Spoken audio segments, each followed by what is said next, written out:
caawa iyo siyaasadda dalka. madaxweynaha Soomaaliya Xasan Sheekh Maxamuud waxa uu qaaday mar kale tallaabo kale oo xasaasi ah. shalay waxa ay ahayd General Saadaq John, caawana waa General Cabdalla oo dib loogu soo celiyay darajooyinkii iyo xuquuqdii ciidannimo. madaxweynaha Soomaaliya Xasan Sheekh Maxamuud waxyaabaha uu sameynayo dastuurka muxuu ka qabaa? aqoon-yahanada Soomaaliyeed sidee u arkaan?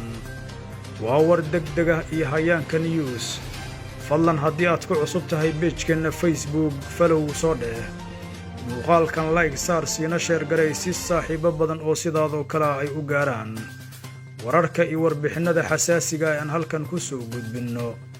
aad baad u mahadsantihiin dhammaantiin. muuqaalkan like saara, like-tu waa muhiim, waxa ay noo tahay dhiirigelin. waxa ay ka shaqaysaa like-ta si dad badan muuqaalka uu u gaaro. aad baad u mahadsantihiin dhammaantiin. waxaan ku bilaabayaa madaxweynaha Jamhuuriyadda Federaalka Soomaaliya Mudane Xasan Sheekh Maxamuud ayaa xeer madaxweyne dib ugu soo celiyay Sarreeyo Guuto Cabdalla Maxamed dhammaan darajooyinkii iyo xuquuqdii ciidan ee uu ku lahaa hay-adda sirdoonka iyo nabad sugidda qaranka.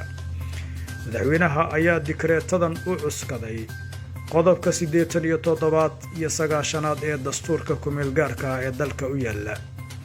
madaxweyne Xasan Sheekh Maxamuud ayaa ku saleeyay xeerkan madaxweyne sharciga dhismaha hay-adda sirdoonka iyo nabad sugidda qaranka ee loo soo gaabiyo LR 14 soona baxay sanadka markuu ah 1970.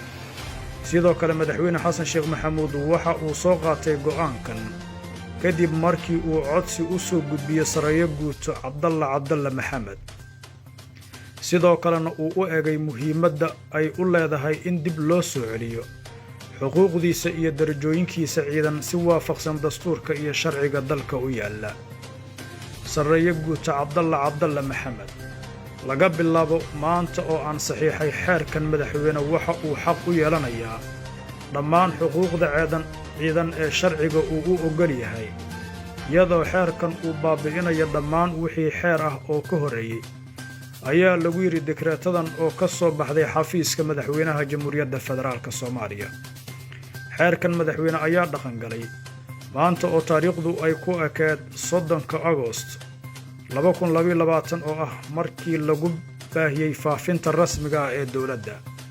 15 bishan Agoost ayuu madaxweyne Xasan Sheekh Maxamuud sidaan oo kale General Saadaq John ugu soo celiyay darajooyinkiisii ciidannimo iyo xuquuqdii ciidanka booliiska Soomaaliyeed uu ku lahaa. labadan sargaal waxaa horay darajooyinka uga xayuubiyey madaxweynihii hore ee Soomaaliya Maxamed Cabdullaahi Maxamed Farmaajo, waxaana haatan dib markaasi u buriyey madaxweynaha Soomaaliya Xasan Sheekh Maxamuud. haddaba daawade, aragtidaada qaybta hoose commentiga waad ku cabiri kartaa. tan iyo kulan dambe, nabadgelyo.